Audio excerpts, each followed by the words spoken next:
지난주에 저희가 이제 부흥회를 하기 전에 참 슬프고 답답한 소식을 한국에 있는 그 뉴스를 통해서 접하게 되었습니다. 한국의 대부분의 신문사와 그 방송사들이 이 기사를 다루었었는데요. 이런 내용이죠. 아버지의 손에 죽어 11개월 상태로 집안에 방치된 청소년이 발견되었다라는 것이에요.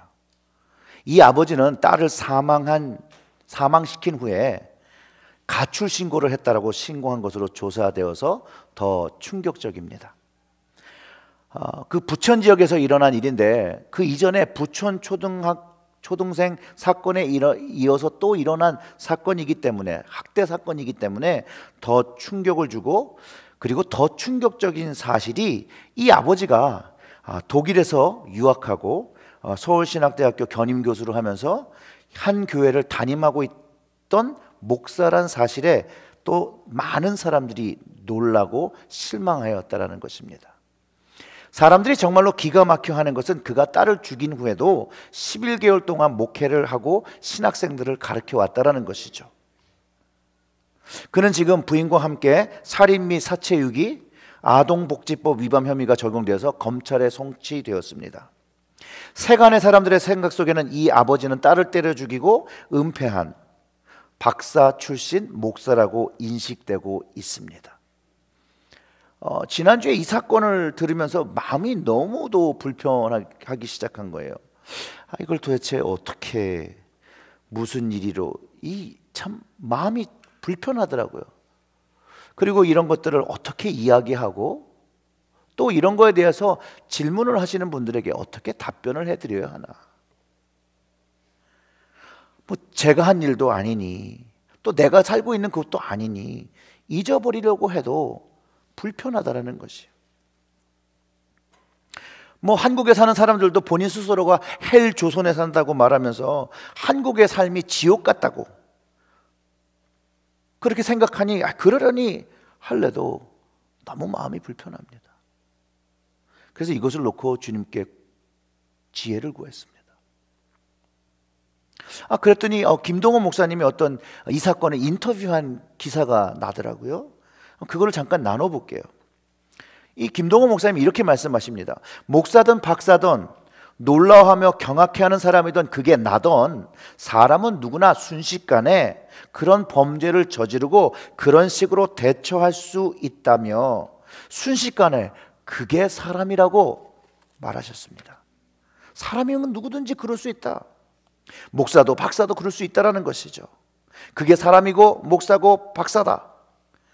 자신도 얼마든지 그런 범죄를 저지를 수 있고 순간의 두려움과 당황 때문에 그런 식으로 은폐했다가 시간이 지나 드러날 수 있다라고 하며, 아무리 생각해도 그 목사 부부와 내가 전혀 다른 종류의 사람이라고 생각이 들지 않는다라고 말씀하셨습니다. 그러면서 김동원 목사님이 이렇게 얘기합니다. 내 속에도 그 목사가 있고 내 안에도 그 박사가 있다. 그래서 무섭다. 그래서 두렵다. 그래서 난 내가 무섭다라고 하셨고, 로마서 3장 23절과 10절의 말씀을 인용하시면서 모든 사람이 죄를 범하였음에 하나님의 영광에 이르지 못하더니 의인은 없나니 하나도 없나니라는 말씀을 인용하시면서, 사람이, 목사가, 박사가 자신이 의인이라고 착각에 빠지면 그건 아주 위험한 일이 되며, 사탄은 그것을, 그런 우리의 그런 방심을 언제나 틈탄다라고 지적하셨다라는 것이에요. 그리고 죽는 날까지 삶의 자신을 갖지 않고 두렵고 떨리는 마음으로 날마다 하나님께 기도하면서 자신을 다스리며 조심하며 사는 사람이 되어야겠다라고, 시험에 들게 하지 마옵소서, 다만 악에서 구하옵소서라고 하며 기도하며 겸손히 살아야 한다라고 말씀하셨다라는 것이에요. 저는 정말로 성숙한 자아성찰이라고 동의가 됩니다. 정말로 맞습니다. 그런데 한편 계속해서 제 마음이 불편한 거예요.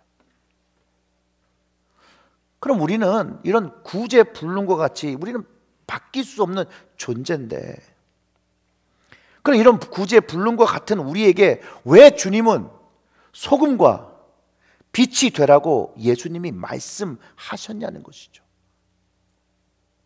할 수 없는 것을 하라고 하신 것일까요? 아니면 주님께서 농담으로 던지신 말인데 우리가 진심으로 받아들이고 너무나도 고민하면서 이렇게 살기 위하여 몸부림치는 것인가요?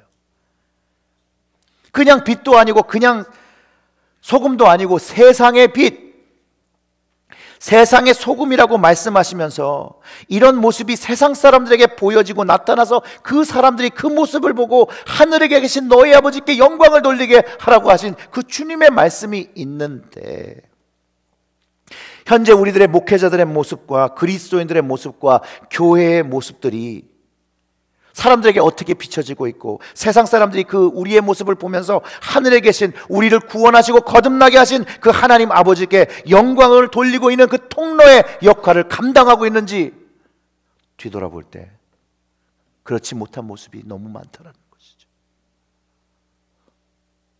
무엇인가 반성하고 무엇인가 돌아봐야 되는 그런 시간이 되었다는 것이죠. 근데 이 사건 이후로도요, 목사의 학력 위조, 편법 입학, 안수 과정조차도 불법으로 받았기 때문에 면직해야 된다라고 또 세상이 또 떠들썩하고 있고, 6년간 교계에 세상과 무리를 빚어온 전병훈 목사의 성추행 판결이 공직 정지 2년과 강도권 2개월을 정지하고 사과문을 실으라고 판결을 했는데, 그 이유는 부적절한 대화와 처신을 한 것이 인정되었다라고 발표했습니다. 그런데 여기에는 피해자에 대한 직접적인 사과라든지 그것에 대한 보상이라든지 그런 내용은 한 줄도 담겨 있지 않다라는 것입니다. 이 대한예수교회 장로회 평양로회는 이 부적절한 대화 처신에 수치심과 모멸감을 경험한 피해자에 대한 사과해야 함을, 그 적절한 보상을 왜 전혀 생각조차도 못할 뿐만 아니라 언급조차를 하고 있지 않냐는 것이죠. 무엇인가 잘못했다는 것이. 피해자보다 가해자를 감싸는 교회, 목사를 세상은 어떻게 바라보고 있을까요? 소금처럼 썩지 않도록 보존하는 귀한 존재로 볼까요? 아니면 이제 소금의 맛이 사라져버려서 썩어져 버린 모습으로 보고 있을 것이요. 그런데 여러분, 세상의 사람들이 보는 것이 두렵고 신경 쓰이십니까? 하나님과 주님은 우리를 어떻게 보고 계실까요? 이런 것에 우리는 신경을 쓰고 있지는 않으십니까? 우리를 위해 늘 간구하시는 성령님, 우리를 어떻게 바라보고 계실까요? 성경에 기록한 것처럼 그저 탄식하고 계시지는 아니하실까요? 이뿐만 아니라 은퇴 패키지를 놓고 교회가 망가져도 욕심을 내려놓지 못하는 목사들도 너무나도 많고, 그것을 미연에 방지하고자 자기 아들에게 물려주려고 온갖 방법을 동원하는 목사들도 있습니다. 선교지에서 성추행하는 선교사들도 많고, 아동 성추행을 하는 신부들도 있습니다. 절도를 저지른 목사들도 있고, 제가 목회를 시작하며 신문지상에 나타난 부도덕한 목회자들의 모습, 정말로 가지각색이라는 것입니다. 정말로 기가 막히죠. 이런 기가 막힌 상황을 어떤 코미디언이 풍자하여 이렇게 얘기하더라고요. 지랄도 풍년입니다. 그런데 예수님이 하신 말씀이 있다라는 것이에요. 화 있은 진저 외식하는 서기관들과 바리새인들이여, 너희는 천국문을 사람 앞에서 닫고 너희들도 들어가지 않고 들어가려고 하는 자도 들어가지 못하게 하는도다 라고 탄식하신 주님의 말씀이 생각난다라는 것이죠. 그런데 이것이 이들만의 문제일까요, 여러분? 여러분, 목회자의 문제만일까요? 그리스도인들의 모습은 다를까요? 성도들의 모습은 다를까요? 사실상 신도들의 부도덕한 모습은 잘 드러나지 않습니다. 이것을 인식해야 돼요. 자, 생각해 보세요. 어떤 범죄를 지었어요. 범죄 취조를 해요. 그 경찰이 교회 다니십니까? 이렇게 물어볼까요? 아니죠. 직업이 무엇입니까? 이렇게 물어본다는 것이에요. 일반 성도로서는 절대로 그게 드러나지 않아요. 다만 뭐 하냐는 그런 물어보는 질문에 목사는 목사라고 그 직업을 밝혀야 되기 때문에 그 밝혀진 직책으로 인해서 사회적으로 더 이슈가 되기 때문에 사람들에게 기억되고 사람들의 입에 오르는 것이지, 그리스도인, 일반 사람, 교인의 범죄가 없다라는 것이 아닙니다. 너무나도 창피하게도 일반 사람과 그리스도인들과 그 범죄율이요 전혀 차이가 없다라는 것이에요. 전혀 차이가 없대요. 그러면 교회를 다니는 성도, 교회를 위해서 일하는 성직자라고 부르는 그 성자, 거룩할 성이란 말을 더 이상 사용할 수 있겠습니까? 그럴 정도로 현대 교회는 타락하고 있다는 것이에요. 어쩌면 타락하고 있는 것이 아니라 타락했었는데 변화되지 않았을 수도 있다는 것이에요. 다시 한번 이렇게 생각해 볼 수도 있겠죠. 이런 부인할 수 없는 현실 속에서 그럼 우리를 교회로 부르신, 그리스도인으로 부르신 주님의 뜻은 무엇인지 우리가 한번 좀 생각해 봐야 되지 않겠습니까? 아니, 그게 나만 아니면 됩니까?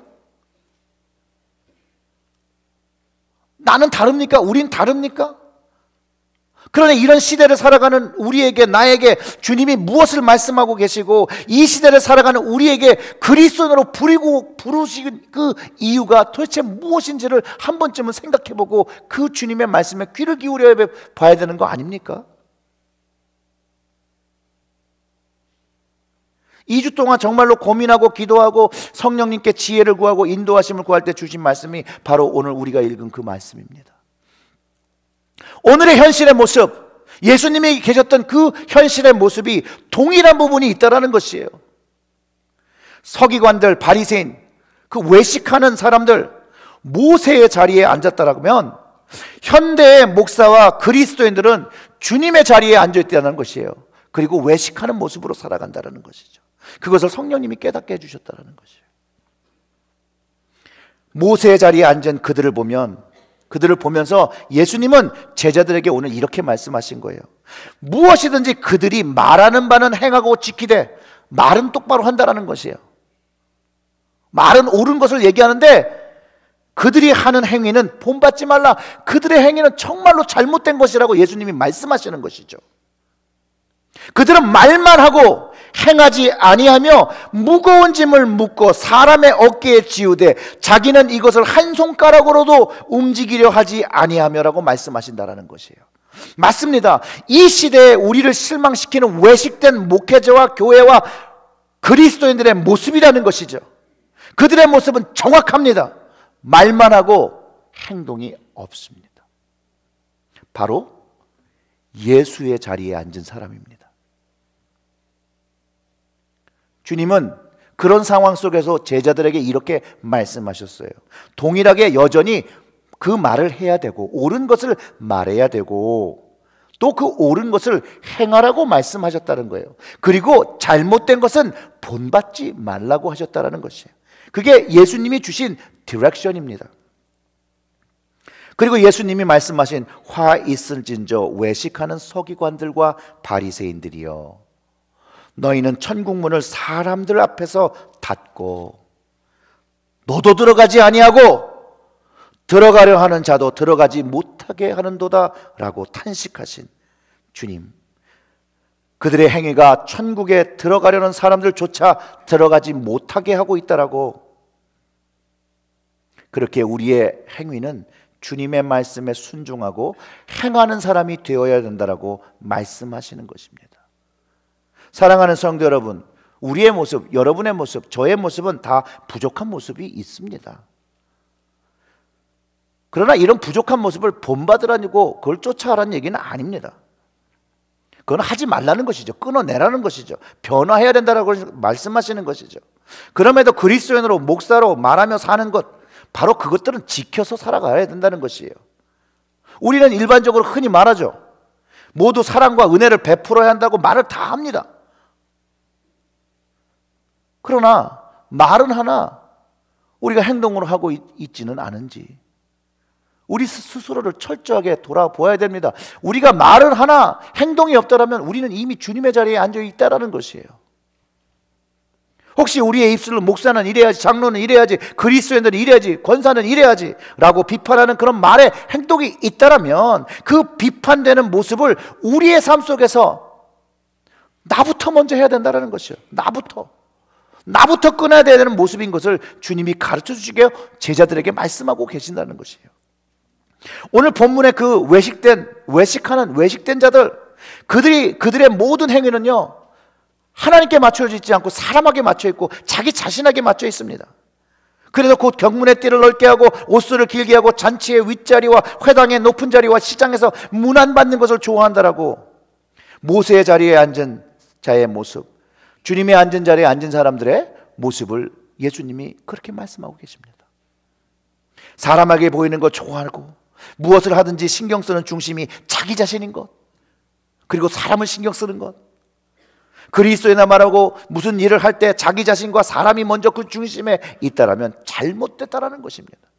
주님이 원하시는 것은 하나님께 보이고자 하나님을 기쁘게 하려고는 그 중심을 가진 자가 되라고 말씀하신다라는 것이에요. 하나님께 그 행위를 보이고자 하는 사람은 그 마음과 그 말과 그 행위가 동일해야 함을 가르쳐주고 있습니다. 그리고 둘째로 그들의 모습은 그 자신들이 대접받는 것을 너무 중요하게 생각한다는 것이에요. 잔치 자리의 윗자리, 회당 자리의 높은 자리, 이런 자리를 무지하게 따지는 사람들, 그리고 사람들이 나를 어떻게 하게 사는가를 아주 중요하게 생각하고 이것에 따라 기분이 오르락내리락 좌로 우로 막 흔들리는 사람들, 제 안에도 있고 여러분 안에도 있다는 것입니다. 있을 수 있어요. 각 사람마다 차이는 항상 있느냐, 좀 적게 있느냐. 근데 만약 한번 이렇게 생각해 보시죠. 만약 하나님과 주님께서 이 자리에 계신 것을, 우리가 살아가는 그 자리에 계신 것을 우리의 눈으로 볼 수 있다면 우리가 윗자리, 높은 자리, 옆에 자리 따질 수 있을까요? 하나님과 주님이 좌정하시고 계신 그 모습을 본다면 그저 빈자리를 조용히 찾아 주님이, 하나님이 말씀하시기를 기다려 하는 것이 정상적인 것이 아니겠습니까? 문제는 성령님으로 함께 하신 주님을 깨닫지 못하고 보지 못하고 느끼지 못하니 주인이 없는 것을 알고 주인의 자리에 앉기 위해서 높은 자리, 윗자리, 낮은 자리 구분해서 찾아 앉으려고 한다는 것이죠. 근데 문제는 그 자리에 주님이 계시다라는 것이에요. 우리의 삶 속에 주님이 앉아 계시다라는 것이에요. 주님이 앉아 계신데도 불구하고 나를 생각하고 존중하지 않다라고 기분 나빠하는 우리의 모습 있는 것, 바로 주님께서 모세의 자리에 앉았고 주님의 자리에 앉았다라고 말씀하신다라는 것이에요. 그리고 이제 하신 말씀이 8절부터 12절까지 정말로 주님이 바라시는 말씀, 정말 주님이 바라시면서 원하시는 말씀을 하셨다라는 것이에요. 제자들과 우리들에게 이렇게 좀 살아줬으면 좋겠다 라고 하시며 하신 말씀, 너희는 랍비라 칭함을 받지 말라. 너희는 선생은 하나요, 너희는 형제니라. 땅에 있는 아버지를 아버지라 말라. 너희 아버지는 한 분이시니 곧 하늘에 계신 이시니라. 또 지도자라 칭함을 받지 말라. 너희의 지도자는 한 분이시니 곧 그리스도시라. 너희 중에 큰 자는 너희를 섬기는 자가 되어야 하느니라. 누구든지 자기를 높이는 자는 낮아지고 누구든지 자기를 낮추는 자는 높아지리라. 무슨 얘기죠? 섬기는 자가 되라고 말씀하신 거예요. 섬기는 자. 섬기는 자의 행위가 나타날 때 소금과 빛의 역할이 제대로 이 세상에 나타나는 것을 경험하게 된다고 예수님이 말씀하신다는 것이죠. 그러나 섬기는 자의 모습으로 서는 것이 아니라 자꾸 섬김을 받으려는 자리에 서려고 할 때 이 세상에서 우리는 부도덕한 일을 벌이게 되고 잘못된 일을 벌이게 되고 소금의 맛을 잃어버리고 빛을 잃어버린 그런 모습으로 살아가는, 그저 천국에 들어가지도 아니하고 들어가려는 사람도 못 들어가게 하는 그런 외식된 그리스도인들로 살아가게 된다는 것입니다. 근데 예수님이 섬기는 자에 대해서 말씀하셨는데 영어로 보면 이게 너무나도 놀랍다는 거예요. The greatest among you will be your servant. 큰 자가 섬기는 자라는 거예요. 바로 천국복음, 주님의 말씀을 잘 이해하고 깨달은 사람의 행위가 이렇게 된다는 것이에요. 근데 이것을 누가 보여주셨냐면요, 예수님이 이미 보여주셨어요.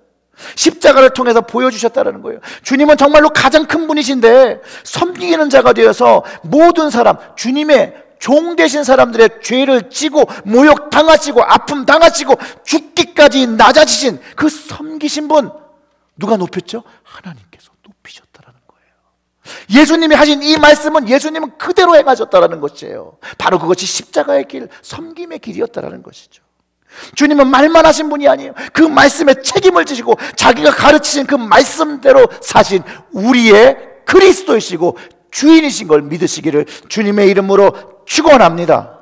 근데 그 이유가 천국문을 가로막고 있는 사람들을 밀어내고 주님을 쫓아서 천국으로 들어가려는 사람들을 인도하기 위함이라는 것이죠. 그리고 주님은 주의 일꾼들이, 주의 제자들이 주님을 따라 주님을 닮아 동일한 일을 감당해 주기를 원하신다는 것입니다. 그래서 섬기는 자, 낮은 자가 되기를 바라신다는 거예요. 선생도 되지 말고 주님의 자리에도 앉지도 말고 섬기는 자, 주님처럼 섬기는 자가 되기를 원하십니다. 자, 그럼 이제부터 솔직하게 우리의 마음속에 좀 물어보십시다. 여러분들은 섬김을 받기 원하십니까? 아니면 섬기기를 원하십니까? 정직한 답변으로 여러분 마음속에 대답해 보시기 바랍니다. 성령님이 지금 이 자리에 함께 하십니다. 우리는 스스로를 낮추기를 원하고 주님의 말씀에 순종하기를 원합니까? 아니면 내가 편하고 쉬운 대로 내 마음대로 내가 원하는 것을 하고 살기를 원합니까? 듣기는 듣되 말만 하고 행동 없는 살아가는 그런 모습입니까? 만약에 후자의 결론으로 이르신다라면 어쩌면 이게 다 우리의 모습일 수 있어요. 우리의 삶을 우리가 결정하고 살아가니 우리 모두는 주님 자리에 앉아 있는 것입니다. 그리고 주님의 자리에 앉아서 말만 하는 것이죠. 이렇게 해야 된다, 저렇게 해야 된다, 이건 이렇게 해야 되는 것이 맞지 않겠느냐라고 하며 주님의 자리를 가로채고 주님인 척하고 살아간다는 것이죠. 이 모습으로 천국에 들어가지도 못하고 남도 못 들어가게 하는 그런 모습으로 살아갈 수 있다는 것입니다. 더더욱이 우리가 두렵고 떨려야 되는 부분은 우리의 모습으로 천국을 들어가려는 자들을 막고 있을 수도 있다는 것입니다. 저의 모습일 수도 있고 여러분의 모습일 수도 있습니다. 이것을 바꿔야 되지 않겠습니까? 그럼 이제 회개로 천국을 준비하라고 하신 그 주님께 회개함으로 이제 그 자리를, 주님의 자리를 다시 내어놓아야 되죠. 주님께 드리고 그분을 그 자리에 앉게 하고 그분의 음성을 경청하며 그분이 원하시는 섬기는 자도록 순종하고 그 순종이 우리의 삶 속에서 구체적으로 나타나야 한다는 것이죠. 예수를 그리스도라고 주인이라고 고백하면서 주인의 말을 듣지도 아니하고 행하지도 아니한다면 그거는 악한 종의 모습이 아니겠습니까? 충성된 종은 주인이 요구하는 대로 그의 삶의 방식을 택해서 살아가는 사람들입니다. 그리고 충성한다는 것이죠. 그것이 주님이 원하시는 모습입니다. 주님이 원하시는 섬기는 자가 되기 위해 우리는 무엇을 할 수 있겠습니까? 여러분들은 무엇을 할 수 있겠습니까?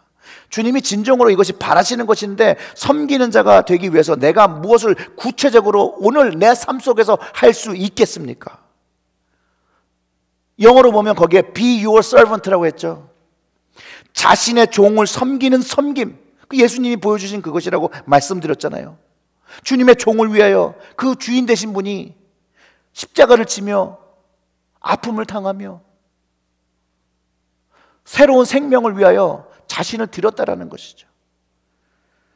그러니 사랑하는 성도 여러분, 우리가 주의 종된 사람들인데 십자가를 지는 섬김의 행동이 구체적으로 나타나야 되는 것, 그것이 주님의 말씀에 순종하고 주님의 말씀에 따라 살아가는 모습이 아니겠냐는 것이에요. 작은 것이라도 주님의 말씀을 시작해야 된다는 것이죠. 지난번에 큰 눈 오기 전에 지금 브릭과 하월하고 탐스리버에 다시 텐트촌이 시작됐습니다. 그 텐트에 살아가는 사람들을 생각하며 권호 권사님하고 함께 방문해서 먹을 것을 나눠주고 물을 전해주고 왔습니다. 저는요, 우리 교우들이 좀 어려운 사람들을 돌보는 사람들이 되셨으면 참 바랍니다. 주변에 어려운 사람들을 좀 도와주십시오. 기도로만 돕지 마십시오. 여러분들 것을 좀 내어서 나눠주십시오.